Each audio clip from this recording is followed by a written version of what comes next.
Hi friends, welcome to my channel. Friends, ಇವತ್ತಿನ ವಿಡಿಯೋದಲ್ಲಿ short length ಬಬ್ sleeves ಅನ್ನು ನಾವು ಪರ್ಫೆಕ್ಟ್ ಆಗಿ ಯಾವ ರೀತಿ ಕಟ್ ಮಾಡಿಕೊಂಡು ಸ್ಟಿಚ್ ಮಾಡ್ಕೊಳ್ಬೇಕು ಅಂತ ತೋರಿಸ್ಕೊಡ್ತಾ ಇದ್ದೀನಿ.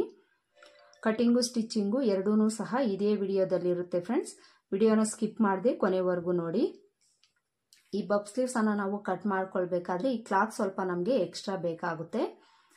ಇದನ್ನ ನಾನು ಈ ತರ ಈ ಕಡೆಗೆ ಫೋಲ್ಡ್ ಮಾಡ್ಕೊಳ್ತೀನಿ. ಈ ತರ ಫೋಲ್ಡ್ ಮಾಡಿಕೊಂಡು ಇದನ್ನ ನಾವು ಈ ತರ ತಿರುಗಿಸ್ಕೊಳ್ಬೇಕು. ಈ ಕಡೆ ಲೆಂತ್ ಬರುತ್ತೆ, ಈ ಕಡೆ ವಿಡ್ತ್ ಬರುತ್ತೆ. ವಿಡ್ತ್ ಅನ್ನೋದು ನಮಗೆ ಸ್ವಲ್ಪ ಎಕ್ಸ್ಟ್ರಾ ಬೇಕಾಗುತ್ತೆ. ಈ ತರ ನೀವು ಫೋಲ್ಡ್ ಮಾಡ್ಕೊಳ್ಬೇಕಾದ್ರೆ ಕ್ಲೋಸ್ ಪಾರ್ಟ್ ನಮ್ಮ ಕಡೆ ಇರಬೇಕು. ಇದನ್ನ ಗಮನದಲ್ಲಿ ಇಟ್ಕೊಳ್ಳಿ. ಕ್ಲೋಸ್ ಪಾರ್ಟ್ ನಮ್ಮ ಕಡೆನೇ ಇರೋ ತರ ನೋಡ್ಕೊಳ್ಬೇಕು. ಹಾಗೇನೆ ಈ ಕಡೆ ಎಡ್ಜಸ್ ಸಮಾನವಾಗಿರ್ಬೇಕು. ಈ ತರ ಫೋಲ್ಡ್ ಮಾಡಿಕೊಂಡು ಸ್ಲೀವ್ ಲೆಂತ್ ಅನ್ನ ನಾವು ಮಾರ್ಕ್ ಮಾಡ್ಕೊಳ್ಬೇಕು. ಸ್ಲೀವ್ ಲೆಂತ್ ನಿಮ್ಗೆ ಎಷ್ಟು ಬೇಕಾಗುತ್ತೋ ನೋಡ್ಕೊಂಡು ಅಷ್ಟಕ್ಕೆ ನೀವು ಫೋಲ್ಡ್ ಮಾಡ್ಕೊಳ್ಳಿ. ಇಲ್ಲಿ ನಾನು ತಗೊಳ್ತಾ ಇರೋ ಸ್ಲೀವ್ ಲೆಂತ್ ಬಂದು 4 ಇಂಚು. ಶಾರ್ಟ್ ಲೆಂತ್ ಅಂತ ಹೇಳಿದ್ದೀನಲ್ಲ ಫ್ರೆಂಡ್ಸ್, ಶಾರ್ಟ್ ಲೆಂತ್ ಸ್ಲೀವ್ಸ್ ಬರುತ್ತೆ. ಇಲ್ಲಿ ಸ್ಮಾಲ್ ಬಾರ್ಡರ್ ಅನ್ನೋದು ನಾನು ಅಟ್ಯಾಚ್ ಮಾಡ್ತೀನಿ. ಈ ಬಾರ್ಡರು 1 ಇಂಚ್ ಅಷ್ಟೇ ಬರುತ್ತೆ. ಲೆಂತ್ ನಾನು 4 ಇಂಚ್ ತಗೊಳ್ತಾ ಇದ್ದೀನಿ. 4 ಇಂಚು ನಮಗೆ ರೆಡಿ ಬೇಕಾದ್ರೆ ಮೇಲೆ ಕೆಳಗಡೆ ಮಾರ್ಜಿನ್ಗೋಸ್ಕರ ನಾವು 1 ಇಂಚ್ ಆ್ಯಡ್ ಮಾಡ್ಕೊಳ್ಬೇಕು. ಹಾಗೇನೆ ಈ ಕಡೆ ಒಂದು 2 ಇಂಚ್ ಕ್ಲಾತು ಎಕ್ಸ್ಟ್ರಾನೇ ಇರಬೇಕು ಬಫ್ಗೋಸ್ಕರ ಮಾರ್ಕ್ ಮಾಡ್ಕೊಳ್ಳೋದಕ್ಕೆ. ಇಲ್ಲಿ ಬಫ್ಗೋಸ್ಕರ ಮೇಲೆ ಮಾರ್ಕ್ ಮಾಡ್ಕೊಳ್ಳೋದ್ರಿಂದ ಮಾರ್ಜಿನ್ಗೋಸ್ಕರ ನಾನು 1/2 ಇಂಚ್ ಮಾತ್ರ ತಗೊಳ್ತೀನಿ. 1/2 ಇಂಚು ಎಕ್ಸ್ಟ್ರಾ ತಗೊಂಡು ಮಾರ್ಕ್ ಮಾಡ್ಕೊಳ್ಳಿ. ಬಫ್ ಕೊಡೋದ್ರಿಂದ ಆಟೋಮೆಟಿಕಲಿ ಸ್ಲೀವ್ ಲೆಂತ್ ಅನ್ನೋದು ನಮಗೆ ಒಂದು 1/2 ಇಂಚು ಎಕ್ಸ್ಟ್ರಾ ಬರುತ್ತೆ. ಅದಕ್ಕೋಸ್ಕರ ಈ ತರ ಮಾರ್ಕ್ ಮಾಡಿಕೊಂಡು ಇಲ್ಲಿ ಸ್ಟ್ರೈಟ್ ಆಗಿ ಒಂದು ಲೈನ್ ಹಾಕೊಳ್ಬೇಕು. ಹಾಗೇನೆ ಈ ಕಡೆ ಮಾರ್ಜಿನ್ಗೋಸ್ಕರ 1/2 ಇಂಚ್ ಬಿಟ್ಟಿದೀವಲ್ಲ, ಅಲ್ಲಿಗೂ ಸಹ ಒಂದು ಮಾರ್ಕ್ ಮಾಡ್ಕೊಳ್ಬೇಕು. ಈಗ ಮೊದಲಿಗೆ ನಾವು ಬಫ್ ಸ್ಲೀವ್ಸ್ ಅಂತ ಹೇಳಿದ್ದೀನಲ್ಲ, ಈ ಬಫ್ಗೋಸ್ಕರ ಇಲ್ಲಿಂದ ನಾವು ಒಂದು 4 ರಿಂದ 5 ಇಂಚು ವಿಡ್ತ್ ಅನ್ನೋದು ಎಕ್ಸ್ಟ್ರಾ ತಗೊಳ್ಬೇಕಾಗುತ್ತೆ. ನಾನಿಲ್ಲಿ ಕ್ಲಾತ್ ಎಕ್ಸ್ಟ್ರಾ ಇರೋದ್ರಿಂದ ಒಂದು 5 ಇಂಚೇ ತಗೊಳ್ತಾ ಇದ್ದೀನಿ. ನಿಮಗೆ ಕಡಿಮೆ ಇದ್ರೆ ಒಂದು 4 ಇಂಚು ತಗೊಳ್ಳಿ, ಸಾಕಾಗುತ್ತೆ. ಈ ತರ ಮಾರ್ಕ್ ಮಾಡಿಕೊಂಡು ಇಲ್ಲೊಂದು ಲೈನ್ ಹಾಕೊಳ್ಬೇಕು. ಈಗ ಈ ಲೈನ್ ಹತ್ರಿಂದ ನಾವು ಸ್ಲೀವ್ಸ್ ಮಾರ್ಕಿಂಗ್ ಅನ್ನ ಮಾಡ್ಕೊಳ್ಬೇಕಾಗುತ್ತೆ. ಸ್ಲೀವ್ ಲೆಂತ್ ಆಲ್ರೆಡಿ ಮಾರ್ಕ್ ಮಾಡ್ಕೊಂಡಿದೀವಿ. ಈಗ ನಾವು ಸ್ಲೀವ್ಸ್ ಲೂಸು, ಆರ್ಮೋಲ್ ಲೂಸ್ ಅನ್ನ ಮಾರ್ಕ್ ಮಾಡ್ಕೊಳ್ಬೇಕು. ಸ್ಲೀವ್ ಲೂಸು ಇವರಿಗೆ 6 ಇಂಚ್ ಬೇಕು. 6 ಇಂಚ್ಗೆ ಮಾರ್ಕ್ ಮಾಡಿಕೊಂಡು ಅಲ್ಲಿಂದ ಮಾರ್ಜಿನ್ಗೋಸ್ಕರ 2 ಇಂಚು ಎಕ್ಸ್ಟ್ರಾ ತಗೊಳ್ಬೇಕು. ಇನ್ನು ನಾವು ಆರ್ಮೋಲ್ ಡೌನಿಂಗ್ ಅನ್ನ ಮಾರ್ಕ್ ಮಾಡ್ಕೊಳ್ಬೇಕು. ಆರ್ಮೋಲ್ ಡೌನಿಂಗು ಸ್ಲೀವ್ ಲೆಂತ್ ಎಷ್ಟಿರುತ್ತೋ ಅದರಲ್ಲಿ ಅರ್ಧಕ್ಕೆ ಮಾರ್ಕ್ ಮಾಡ್ಕೊಳ್ಳಿ. ಇಲ್ಲಿ ನಾವು 4.5 ಇಂಚ್ ಇಟ್ಟಿದ್ದೀವಿ, ಅದರಲ್ಲಿ ಅರ್ಧಕ್ಕೆ ಮಾರ್ಕ್ ಮಾಡಿಕೊಂಡು ಇಲ್ಲೊಂದು ಲೈನ್ ಹಾಕ್ಕೊಳ್ಬೇಕು. ಈ ತರ ಲೈನ್ ಹಾಕೊಂಡು ಈಗ ನಾವು ಆರ್ಮೋಲ್ ಲೂಸ್ ಅನ್ನ ಮಾರ್ಕ್ ಮಾಡ್ಕೊಳ್ಬೇಕು. ಆರ್ಮೋಲ್ ಲೂಸ್ ಇವರಿಗೆ 8 ಇಂಚ್ ಬೇಕು. 8 ಇಂಚಲ್ಲಿ ಒಂದು 1/4 ಇಂಚಷ್ಟು ಕಡಿಮೆ ತಗೊಂಡು ಮಾರ್ಕ್ ಮಾಡ್ಕೊಳ್ಳಿ. ಅಲ್ಲಿಂದ ಮಾರ್ಜಿನ್ಗೋಸ್ಕರ 2 ಇಂಚು ಎಕ್ಸ್ಟ್ರಾ ತಗೊಂಡು ಇದಕ್ಕೆ ಜಾಯಿಂಟ್ ಮಾಡ್ಕೊಳ್ಬೇಕು. ಈಗ ನಾವು ಸ್ಲೀವ್ ಶೇಪ್ ಅನ್ನ ಮಾರ್ಕ್ ಮಾಡ್ಕೊಳ್ಬೇಕು. ಈ ಮಾರ್ಕಿಂಗ್ ಇಂದ 1.5 ಇಂಚ್ಗೆ ಮಾರ್ಕ್ ಮಾಡಿಕೊಂಡು ಇಲ್ಲಿಂದ ಸ್ವಲ್ಪ ಡೌನ್ ಮಾಡಿಕೊಂಡು ಆರ್ಮೋಲ್ ಲೂಸ್ ಹತ್ರಕ್ಕೆ ಜಾಯಿಂಟ್ ಮಾಡ್ಕೊಳ್ಬೇಕು. ಇದಿಷ್ಟು ಮಾರ್ಕ್ ಮಾಡಿಕೊಂಡು ಈಗ ನಾವು ಈ ಬಫ್ಗೆ ಇಲ್ಲಿಂದ ಒಂದು 2 ಇಂಚಷ್ಟು ಮೇಲಕ್ಕೆ ಮಾರ್ಕ್ ಮಾಡ್ಕೊಳ್ಬೇಕು. 2 ಇಂಚ್ ಮೇಲಕ್ಕೆ ಮಾರ್ಕ್ ಮಾಡಿಕೊಂಡು ಇಲ್ಲಿಂದ ನಾವು ಸ್ವಲ್ಪ ಈ ತರ ಡೌನ್ ಮಾಡಿಕೊಂಡು ಇಲ್ಲೇನು ನಾವು ಸ್ಲೀವ್ ಶೇಪ್ ಮಾರ್ಕ್ ಮಾಡ್ಕೊಂಡಿದೀವೋ ಅಲ್ಲಿಗೆ ಜಾಯಿಂಟ್ ಮಾಡ್ಕೊಳ್ಬೇಕು.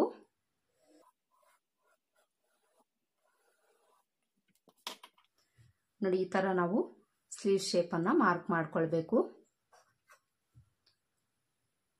ಇಲ್ಲೊಂದು ಚೂರು ನಾವು ಈ ತರ ಡೌನ್ ಬಂದು ಮಾರ್ಕ್ ಮಾಡ್ಕೊಳ್ಳೋಣ. ಇಲ್ಲಿ ನಾವು ಫ್ರಂಟ್ ಶೇಪ್ ಏನು ಮಾರ್ಕ್ ಮಾಡ್ಕೊಳ್ಳೋದಿಲ್ಲ ಫ್ರೆಂಡ್ಸ್. ಬಬ್ ಸ್ಲೀವ್ಸ್ ಆಗಿರೋದ್ರಿಂದ ಯಾವುದೇ ತರ ನಾವು ಫ್ರಂಟ್ ಶೇಪ್ ಅನ್ನ ಮಾರ್ಕ್ ಮಾಡ್ಕೊಳ್ಳೋ ಅವಶ್ಯಕತೆ ಇಲ್ಲ. ಇಷ್ಟೇ ನಾವು ಸ್ಲೀವ್ಸ್ ಮಾರ್ಕಿಂಗ್ ಮಾಡ್ಕೊಳ್ಬೇಕು. ಈ ಫ್ಯಾಬ್ರಿಕ್ ಏನಿದೆ, ಈ 5 ಇಂಚ್ ತಗೊಂಡಿದೀವಲ್ಲ, ಇಷ್ಟು ನಾವು ಫ್ರಿಲ್ಸ್ ಅನ್ನ ಇಟ್ಟು ಸ್ಟಿಚ್ ಮಾಡ್ಕೊಳ್ಬೇಕಾಗುತ್ತೆ. ಈಗ ಇದನ್ನ ನಾನು ಕಟ್ ಮಾಡಿ ತೋರಿಸ್ತೀನಿ.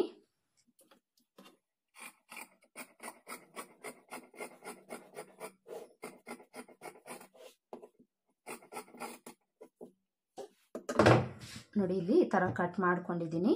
ಈ ಕಡೆ ನನಗೆ ಕ್ಲೋಸ್ ಇದೆ, ಇದನ್ನ ನಾನು ಓಪನ್ ಮಾಡ್ಕೊಳ್ತೀನಿ. ಈಗ ಈ ಮಧ್ಯದಲ್ಲಿ ಒಂದು ನ್ಯಾಚ್ ಹಾಕೊಳ್ಬೇಕು. ಬಫ್ಗೋಸ್ಕರ ಮಾರ್ಕ್ ಮಾಡ್ಕೊಂಡಿರ್ತೀವಲ್ಲ, ಅಲ್ಲಿ ಒಂದು ನ್ಯಾಚ್ ಹಾಕ್ಕೊಳ್ಬೇಕು. ಹಾಗೆಯೇ ಆರ್ಮೋಲ್ ಲೂಸ್ ಹತ್ರನೂ ಸಹ ಒಂದು ನ್ಯಾಚ್ ಹಾಕ್ಕೊಳ್ಳಿ. ಹಾಗೆಯೇ ಈ ಕಡೆನೂ ಸಹ ಬಫ್ಗೋಸ್ಕರ ಮಾರ್ಕ್ ಮಾಡ್ಕೊಂಡಿರ್ತೀವಲ್ಲ ಆ ಲೈನ್ ಹತ್ರ ಒಂದು ನ್ಯಾಚ್ ಹಾಕ್ಕೊಳ್ಳಿ. ಇದಿಷ್ಟು ಬಫ್ ಸ್ಲೀವ್ಸ್ನ ಮಾರ್ಕಿಂಗು ಕಟಿಂಗ್ ಆಯಿತು. ಈ ಥರ ನಾವು ಲೈನಿಂಗನ್ನು ಕಟ್ ಮಾಡಿಕೊಂಡು ಮೈನ್ ಫ್ಯಾಬ್ರಿಕ್ ಮೇಲೆ ಇಟ್ಕೊಂಡು ಲೈನಿಂಗಿಗಿಂತ 1/2 ಇಂಚು ಸುತ್ತಲೂ ಎಕ್ಸ್ಟ್ರಾ ಇರೋ ಥರ ನಾವು ಮೈನ್ ಫ್ಯಾಬ್ರಿಕನ್ನು ಕಟ್ ಮಾಡ್ಕೊಳ್ಬೇಕು. ಕಟ್ ಮಾಡಿಕೊಂಡು ಇದರ ಸ್ಟಿಚಿಂಗ್ ಪ್ರಾಸೆಸನ್ನು ನಾನು ತೋರಿಸ್ತೀನಿ. ನಾನಿಲ್ಲಿ ಸ್ಲೀವ್ಸ್ಗೆ ಬಾರ್ಡರ್ ಸಹ ಕೊಡ್ತೀನಿ ಅಂತ ಹೇಳಿದ್ದೀನಲ್ಲ, ಬಾರ್ಡರು ಸಹ ಕಟ್ ಮಾಡ್ಕೊಂಡಿದ್ದೀನಿ. 2 ಸ್ಲೀವ್ಸ್ಗೆ 2 ಬಾರ್ಡರ್ ಬೇಕಾಗುತ್ತೆ ನಮಗೆ. ಇದಕ್ಕೆ ಲೈನಿಂಗು ಸಹ ಕಟ್ ಮಾಡಿ ಇಟ್ಕೊಳ್ಬೇಕು. ಈಗ ಮೊದಲಿಗೆ ಈ ಬಾರ್ಡರ್ಗೆ ಇನ್ಸೈಡ್ ಮೇಲೆ ಬರೋ ಥರ ಇಟ್ಕೊಂಡು ಲೈನಿಂಗನ್ನು ಇದ್ರ ಮೇಲೆ ಇಟ್ಕೊಂಡು ಲೈನಿಂಗು ಮೈನ್ ಫ್ಯಾಬ್ರಿಕನ್ನು ಅಟ್ಯಾಚ್ ಮಾಡಿ ಇಟ್ಕೊಳ್ಬೇಕು.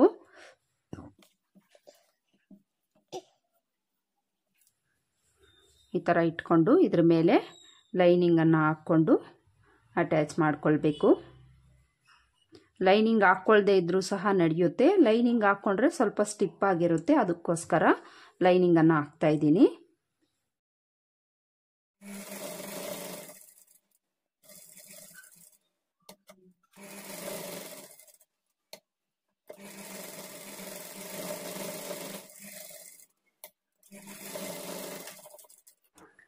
ನೋಡಿ, ಈ ಥರ 2 ಬಾರ್ಡರ್ಗೂ ಸಹ ಲೈನಿಂಗನ್ನು ಅಟ್ಯಾಚ್ ಮಾಡಿಕೊಂಡು ಲೈನಿಂಗ್ ಎಕ್ಸ್ಟ್ರಾ ಏನಾದರೂ ಇದ್ದರೆ ಕಟ್ ಮಾಡಿ ತೆಗೆದುಬಿಡಿ.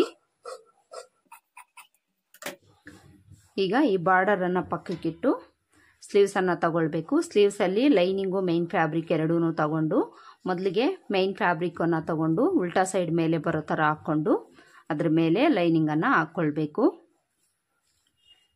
ನೋಡಿ, ಈ ಥರ ನೀಟಾಗಿ ಹಾಕ್ಕೊಂಡು ಲೈನಿಂಗು ಮೈನ್ ಫ್ಯಾಬ್ರಿಕನ್ನು ಅಟ್ಯಾಚ್ ಮಾಡಿಕೊಂಡು ಸುತ್ತಲೂ ಒಂದು ಸ್ಟಿಚ್ಚನ್ನು ಹಾಕ್ಕೊಂಡು ಸುತ್ತಲೂ ಇರೋ ಎಕ್ಸ್ಟ್ರಾ ಫ್ಯಾಬ್ರಿಕನ್ನು ಕಟ್ ಮಾಡ್ಕೊಳ್ಬೇಕು. ನೋಡಿ, ಈ ಥರ ನಾವು ಲೈನಿಂಗು ಮೈನ್ ಫ್ಯಾಬ್ರಿಕನ್ನು 2 ಸ್ಲೀವ್ಸ್ಗೂ ಸಹ ಅಟ್ಯಾಚ್ ಮಾಡ್ಕೊಳ್ಬೇಕು. ಈ ಥರ ಅಟ್ಯಾಚ್ ಮಾಡಿಕೊಂಡು ಈಗ ನಾವು ಈ ಮಿಡಿಲ್ ನ್ಯಾಚ್ ಏನಿದೆ ಅಲ್ಲಿಗೆ ನ್ಯಾಚ್ ಹಾಕ್ಕೊಳ್ಬೇಕು. ಹಾಗೆಯೇ ಬಫ್ಗೋಸ್ಕರ ನಾವು ನ್ಯಾಚ್ ಹಾಕ್ಕೊಂಡಿರ್ತೀವಲ್ಲ ಅಲ್ಲಿಗೂ ಸಹ ಈ ಥರ ನ್ಯಾಚ್ ಹಾಕ್ಕೊಳ್ಬೇಕು.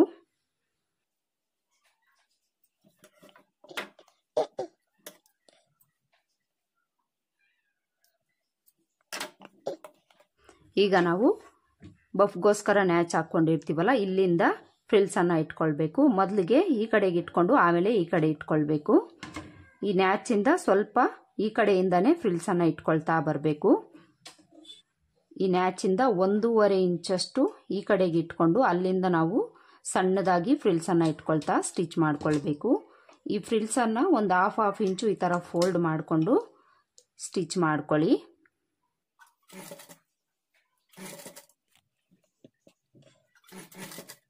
ಹಾಗೆಯೇ ಎಲ್ಲ ಫ್ರಿಲ್ಸು ಈಕ್ವಲ್ ಆಗಿರೋ ಥರ ಸ್ಟಿಚ್ ಮಾಡ್ಕೊಳ್ಬೇಕು.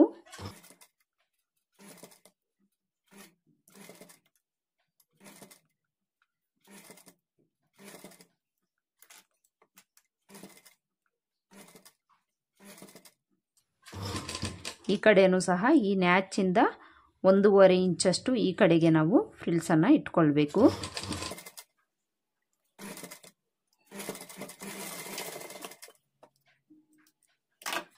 ಒಂದು ಸೈಡು ಫ್ರಿಲ್ಸನ್ನು ಇಟ್ಕೊಂಡು ಈಗ ಈ ಸೈಡ್ ಫ್ರಿಲ್ಸ್ ಇಟ್ಕೊಳ್ಳೋವಾಗ ನಾವು ಇದರ ಆಪೋಸಿಟಲ್ಲಿ ಫ್ರಿಲ್ಸನ್ನು ಇಟ್ಕೊಳ್ಬೇಕು. ಈ ಕಡೆನೂ ಸಹ ನಾವು ಈ ಕಡೆ ಎಲ್ಲಿಂದ ಫ್ರಿಲ್ಸ್ ಇಟ್ಕೊಂಡಿದ್ದೀವೋ ಅಲ್ಲಿಂದನೇ ಫ್ರಿಲ್ಸನ್ನು ಇಟ್ಕೊಳ್ತಾ ಬರಬೇಕು. ಈ ಕಡೆನೂ ಸಹ ಒಂದು ಹಾಫ್ ಇಂಚು ಈ ಥರ ಫೋಲ್ಡ್ ಮಾಡಿಕೊಂಡು ಫ್ರಿಲ್ಸ್ ಇಟ್ಕೊಳ್ಬೇಕು. ಹಾಗೆಯೇ ಎಲ್ಲ ಫ್ರಿಲ್ಸು ಈಕ್ವಲ್ ಆಗಿರೋ ಥರ ಸ್ಟಿಚ್ ಮಾಡ್ಕೊಳ್ಬೇಕು.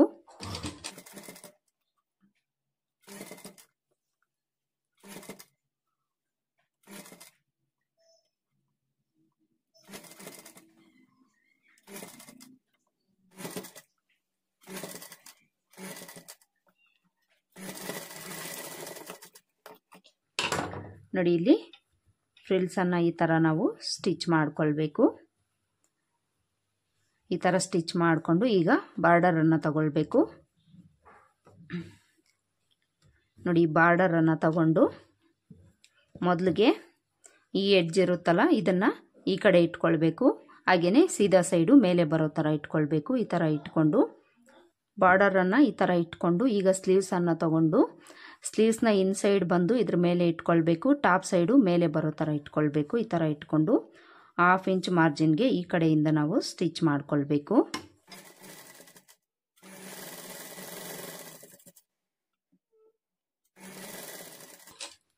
ಈ ಫ್ರಿಲ್ಸ್ ಹತ್ರ ನೀಟಾಗಿ ಈ ಫ್ರಿಲ್ಸನ್ನು ಸರಿ ಮಾಡಿಕೊಂಡು ಸ್ಟಿಚ್ ಮಾಡ್ಕೊಳ್ಳಿ.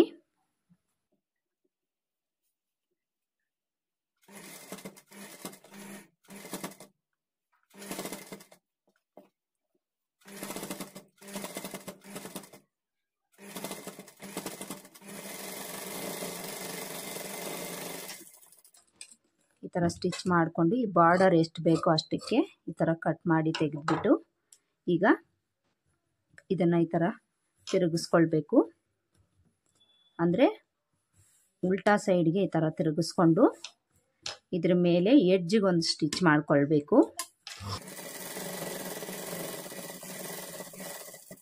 ಈ ಕೂಳೆ ಈ ಕಡೆ ಬರೋ ಥರ ಇಟ್ಕೊಂಡು ಸ್ಟಿಚ್ ಮಾಡ್ಕೊಳ್ಳಿ.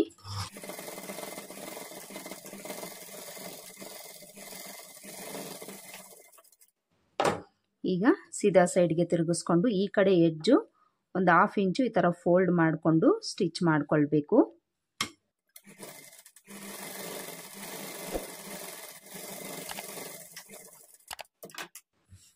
ಈಗ ಈ ಬಾರ್ಡರನ್ನು ಇದ್ರ ಮೇಲೆ ಇಟ್ಕೊಂಡು ನಾವೇನು ಮೊದಲು ಸ್ಟಿಚ್ ಮಾಡ್ಕೊಂಡಿದ್ದೀವೋ ಅದ್ರ ಮೇಲೆ ನೀಟಾಗಿ ಈ ಥರ ಇಟ್ಕೊಂಡು ಸ್ಟಿಚ್ ಮಾಡ್ಕೊಳ್ಬೇಕು. ಈ ಬಾರ್ಡರ್ ನೀವು ದೊಡ್ಡದಾಗಿ ಬೇಕಾಗಿದ್ರೂ ಇಟ್ಕೊಳ್ಬೋದು, ಇಲ್ಲ ಸಣ್ಣದಾಗಿ ಬೇಕಾಗಿದ್ರೂ ಇಟ್ಕೊಳ್ಬೋದು. ಇದು ಟೋಟಲಿ ನಮಗೆ ಕಸ್ಟಮರ್ ಚಾಯ್ಸ್ ಆಗಿರುತ್ತೆ. ಕಸ್ಟಮರು ಈ ಬಾರ್ಡರಲ್ಲಿ ಅರ್ಧ ಬಾರ್ಡರು ಈ ಥರ ಕೊಟ್ಟು ಸ್ಟಿಚ್ ಮಾಡೋಕ್ಕೆ ಹೇಳಿದ್ದಾರೆ, ಅದಕ್ಕೆ ನಾನು ಈ ಥರ ಫೋಲ್ಡ್ ಮಾಡಿ ಸ್ಟಿಚ್ ಮಾಡ್ತಾ ಇದ್ದೀನಿ. ನೀವು ಬೇಕಿದ್ರೆ ದೊಡ್ಡದಾಗಿ ಸಹ ಸ್ಟಿಚ್ ಮಾಡ್ಕೊಳ್ಬೋದು.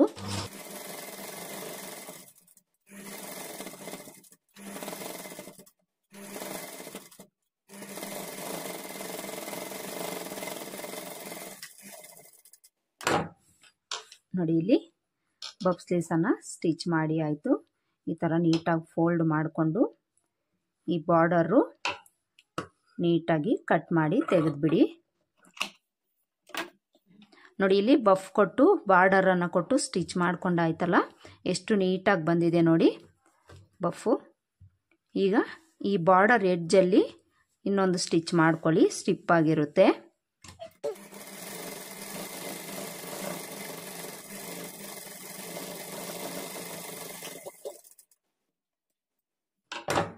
ನೋಡಿದ್ರಲ್ಲ ಎಷ್ಟು ನೀಟಾಗಿ ತುಂಬಾ ಈಸಿಯಾಗಿ ಬಫ್ ಸ್ಲೀವ್ಸನ್ನು ಸ್ಟಿಚ್ ಮಾಡ್ಕೊಳ್ಬೋದು ಅಂತ. ಈ ಸ್ಲೀವ್ಸ್ಗೆ ನಾವು ಫ್ರಂಟ್ ಶೇಪ್ ಏನು ಕಟ್ ಮಾಡ್ಕೊಳ್ಳೋ ಅವಶ್ಯಕತೆ ಇಲ್ಲ ಫ್ರೆಂಡ್ಸ್, ಬಫ್ ಬಂದಿರೋದ್ರಿಂದ ಇದೇ ಥರ ನಾವು ಬ್ಲೌಸ್ಗೆ ಸ್ಲೀವ್ಸನ್ನು ಅಟ್ಯಾಚ್ ಮಾಡ್ಕೊಳ್ಬೋದು. ಅದನ್ನು ಬ್ಲೌಸ್ಗೆ ಸ್ಲೀವ್ಸ್ ಅಟ್ಯಾಚ್ ಮಾಡಿ ಸಹ ನಾನೀಗ ತೋರಿಸ್ತೀನಿ ನಿಮಗೆ. ಬ್ಲೌಸನ್ನು ತಗೊಳ್ಳಿ, ಬ್ಲೌಸ್ ತಗೊಂಡು ಈ ಸ್ಲೀವ್ಸನ್ನು ತಗೊಂಡು ಮಧ್ಯದ ನ್ಯಾಚ್ ಇರುತ್ತಲ್ಲ ಇದನ್ನು ಶೋಲ್ಡರ್ ಹತ್ರ ಕರೆಕ್ಟಾಗಿ ಕೂರಿಸ್ಕೊಳ್ಬೇಕು. ಮಧ್ಯದ ನ್ಯಾಚನ್ನು ಶೋಲ್ಡರ್ ಹತ್ರ ಕೂರಿಸ್ಕೊಂಡು ಮೊದಲಿಗೆ ಒಂದು ಕಡೆಗೆ 1/2 ಇಂಚ್ ಮಾರ್ಜಿನ್ ಇಟ್ಕೊಂಡು ಸ್ಲೀವ್ಸ್ ಅಟ್ಯಾಚ್ ಮಾಡ್ಕೊಳ್ಬೇಕು.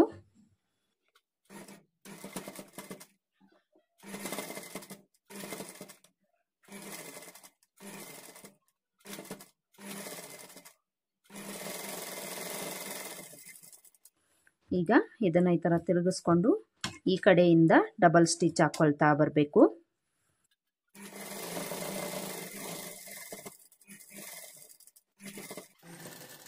ಶೋಲ್ಡರ್ವರೆಗೂ ಸ್ಟಿಚ್ ಮಾಡ್ಕೊಂಡು ಬಂದು ಈ ಕಡೆಗೆ ಸ್ಲೀವ್ಸನ್ನು ಅಟ್ಯಾಚ್ ಮಾಡ್ಕೊಳ್ಬೇಕು.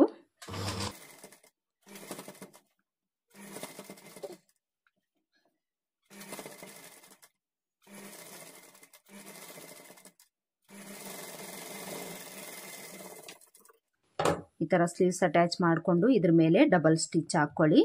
ನೋಡಿ ಇಲ್ಲಿ ಸ್ಲೀವ್ಸ್ ಅಟ್ಯಾಚ್ ಮಾಡ್ಕೊಂಡಾದ್ಮೇಲೆ ನಮಗೆ ಈ ಥರ ಕಾಣಿಸುತ್ತೆ. ಇದು ವೇರ್ ಮಾಡಿದ್ಮೇಲೆ ತುಂಬಾ ನೀಟಾಗಿ ಕಾಣಿಸುತ್ತೆ ಫ್ರೆಂಡ್ಸ್ ಪಪ್ಪು ಅನ್ನೋದು. ನೋಡಿ ಇಲ್ಲಿ ನಾನು ಒಂದು ಸ್ಲೀವ್ಸನ್ನು ಯಾವ ರೀತಿ ಸ್ಟಿಚ್ ಮಾಡ್ಕೊಳ್ಬೇಕು ಅಂತ ತೋರಿಸ್ಕೊಟ್ಟಿದ್ದೀನಲ್ಲ, ಸೇಮ್ ಇದೇ ಥರ ನೀವು ಇನ್ನೊಂದು ಸ್ಲೀವ್ಸ್ನು ಸಹ ಸ್ಟಿಚ್ ಮಾಡಿಕೊಂಡು ಸ್ಲೀವ್ಸನ್ನು ಅಟ್ಯಾಚ್ ಮಾಡ್ಕೊಳ್ಳಿ. ನೋಡಿದ್ರಲ್ಲ, ಇವತ್ತಿನ ವಿಡಿಯೋದಲ್ಲಿ ಬಬ್ ಸ್ಲೀವ್ಸನ್ನು ನಾವು ಯಾವ ರೀತಿ ಪರ್ಫೆಕ್ಟಾಗಿ ಕಟ್ ಮಾಡಿಕೊಂಡು ಸ್ಟಿಚ್ ಮಾಡ್ಕೊಳ್ಬೇಕು ಅಂತ ತಿಳಿಸ್ಕೊಟ್ಟಿದ್ದೀನಿ. ಹೋಪ್ ಈ ವಿಡಿಯೋ ನಿಮ್ಗೆ ಇಷ್ಟ ಆಗಿದೆ ಅಂತ ಅಂದ್ಕೊಳ್ತೀನಿ. ಇಷ್ಟ ಆಗಿದ್ರೆ ವಿಡಿಯೋಗೆ ಒಂದು ಲೈಕ್ ಕೊಡೋದನ್ನು ಮರಿಬೇಡಿ. ಹಾಗೆಯೇ ನೀವಿನ್ನೂ ನನ್ನ ಚಾನಲ್ನ ಸಬ್ಸ್ಕ್ರೈಬ್ ಮಾಡ್ಕೊಳ್ದೆ ಏನಾದರೂ ನೋಡ್ತಾ ಇದ್ದರೆ ಪ್ಲೀಸ್ ಸಬ್ಸ್ಕ್ರೈಬ್ ಮಾಡಿಕೊಂಡು ಪಕ್ಕದಲ್ಲಿರೋ ಬೆಲ್ಲೈಕನ್ನ ಕ್ಲಿಕ್ ಮಾಡಿ ಆಲ್ ಅನ್ನೋ ಆಪ್ಷನ್ನ ಸೆಲೆಕ್ಟ್ ಮಾಡ್ಕೊಳ್ಳಿ. ನಾನು ಯಾವುದೇ ವಿಡಿಯೋ ಅಪ್ಲೋಡ್ ಮಾಡಿದ್ರೂ ಮೊದಲು ನಿಮಗೆ ನೋಟಿಫಿಕೇಷನ್ ಬರುತ್ತೆ. ಇದಿಷ್ಟು ಇವತ್ತಿನ ವಿಡಿಯೋ. ಮತ್ತೆ ಸಿಗೋಣ ಮುಂದಿನ ವಿಡಿಯೋದಲ್ಲಿ. ಅಲ್ಲಿವರೆಗೂ ನಮಸ್ಕಾರ. Thanks for watching.